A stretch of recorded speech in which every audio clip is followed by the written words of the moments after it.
Hi everybody, we are from UPSC Ignorance Lever. As part of Prelims 2023, we are providing mocks questions. Let's solve the questions from mocks 2, Indian economy. First question, consider the following statement regarding Indian economy.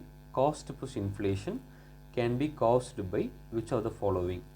Before enter into the questions, let me see what is meant by inflation and cost push inflation. Inflation is nothing but generally price rise of the product. Example, if onion price rise 100 rupees per kg in the month of November, same product price raised in the month of 200 in December. So price rise happen for various product. It is considered as inflation. Next, cost push inflation.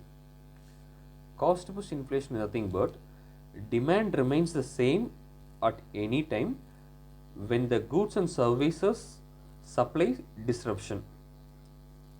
Example,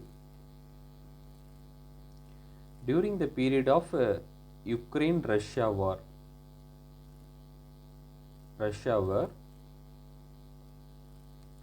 supply of raw material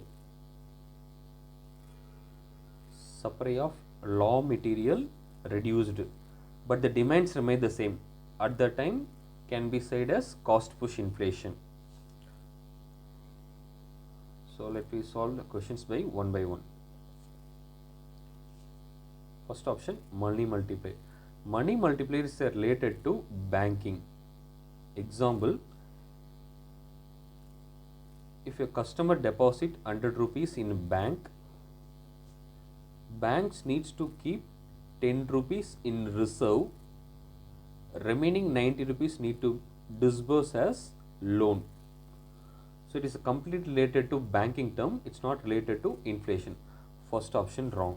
Second point, market exchange rate variation.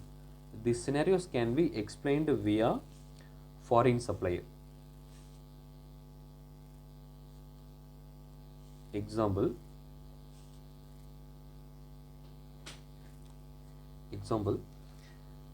if a foreign supplier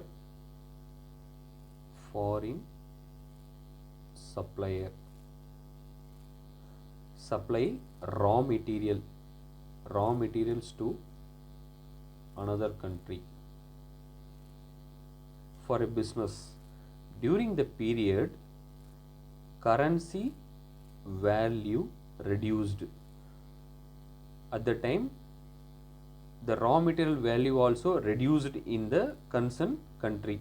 So during that period, foreign supplier thinks to overcome the loss, he will stop supplying the materials to particular country.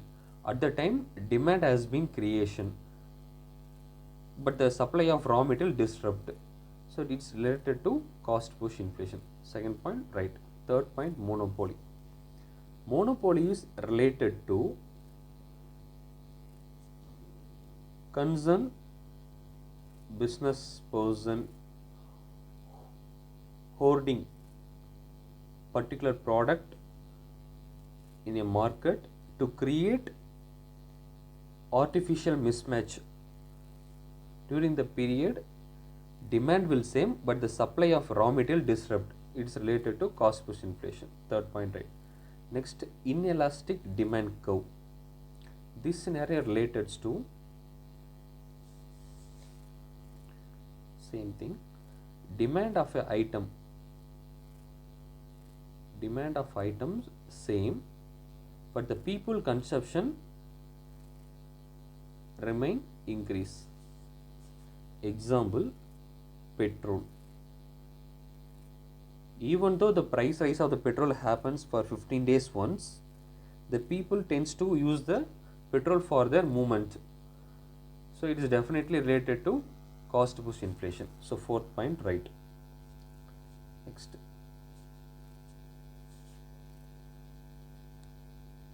Next, fifth point, domestic currency appreciation. Currency appreciation is nothing but during the period $1 remains 100. If the currency appreciate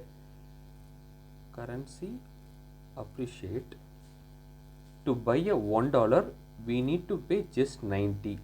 So during the period inflation remains low or tends to decrease. So it is not related to cost push inflation. So it's definitely fifth point wrong. So based upon the observation, we can conclude 2, 3 and 4. With reference to G20, consider the following statement. Inception of G20 was founded in 2008 after Great Recession. So G20 is an organization of 20 countries to discuss the future prospect of the world.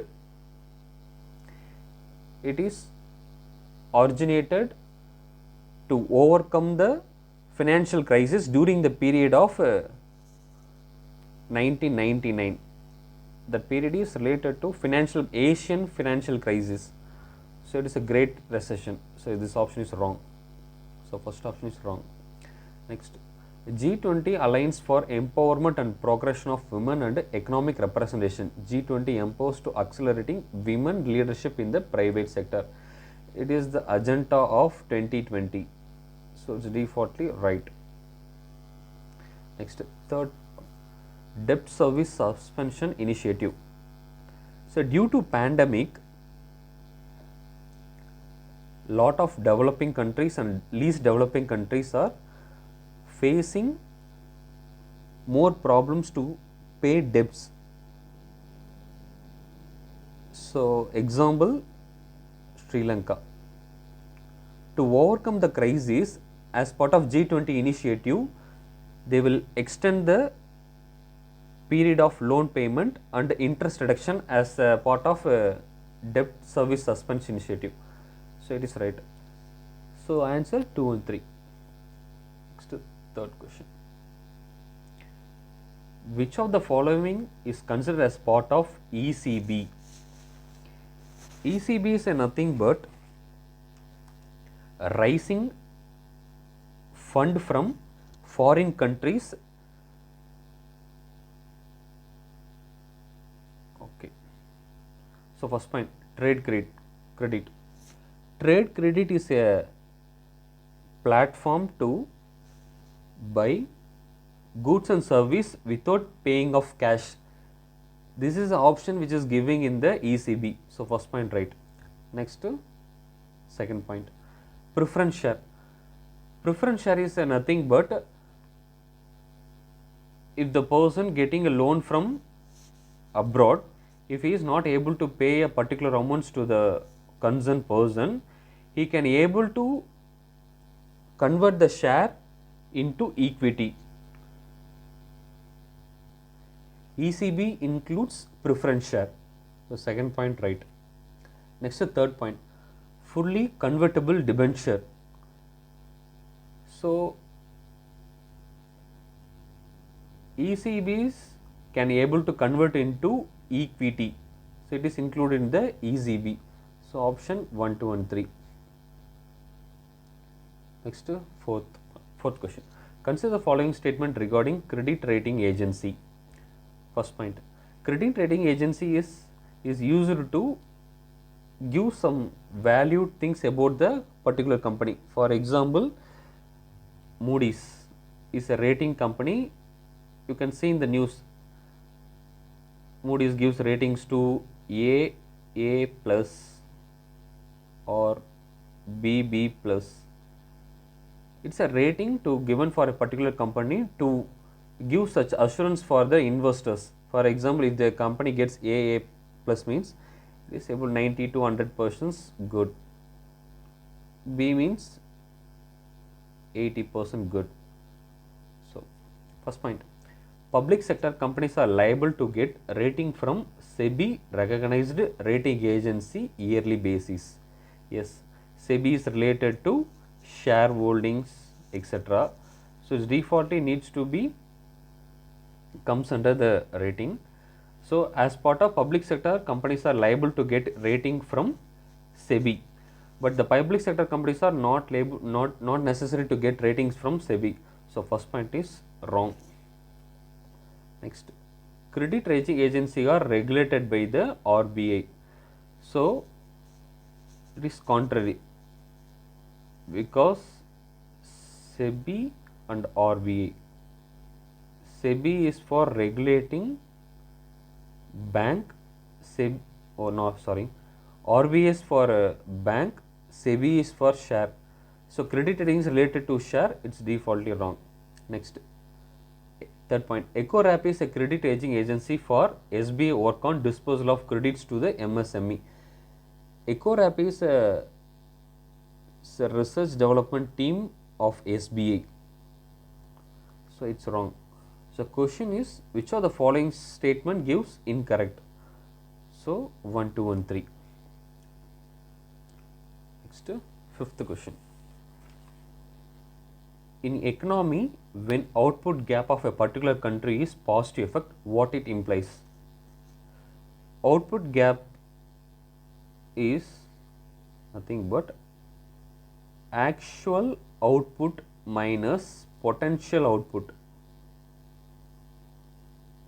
So example, if a country normally produced 50% normal time, but due to some opportunity in international market, if this goes for production 80%, so 30% is output gap. So it's a positive factor. So it's related to production of a particular country. So first option. So deflation is related to reduction of price. It's not related to answer. So first option wrong. Next, shrinkflation is nothing but when the raw material prices are keep on growing, but the company needs to give the product at a low price without reducing the price. For example, Parle-G biscuit,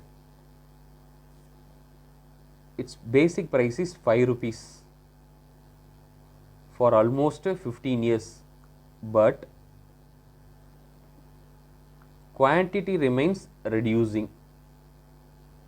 Example, during the period of 2000, 100 grams Parle-G is 5 rupees.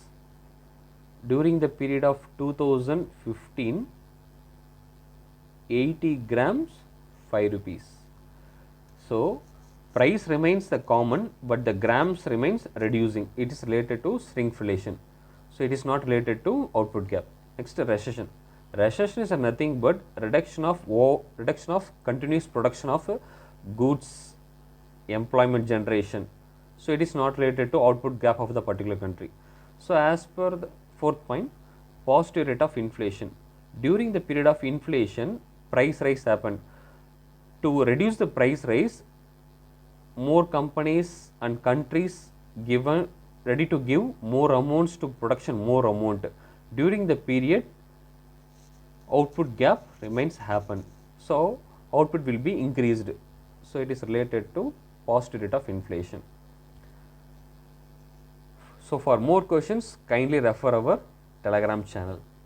Thank you.